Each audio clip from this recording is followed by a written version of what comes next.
কোথায় নিয়ে যাচ্ছ? তুই মা তারার সবচেয়ে প্রিয় শিষ্যা। আমি যদি তোকে মায়ের হাতে তুলে দিতে পারি, তোর রক্তে মাকে স্নান করাতে পারি, তাহলে মা খুশি হবে, আমাকে বর দেবে।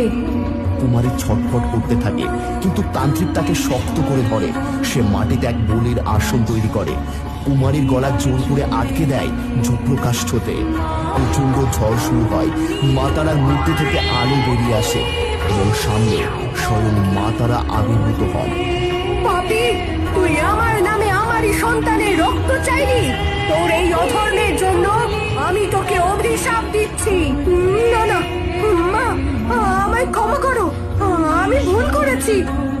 ক্ষমা অন্যায়ের ক্ষমা হয়, কিন্তু পাপের ক্ষমা নেই।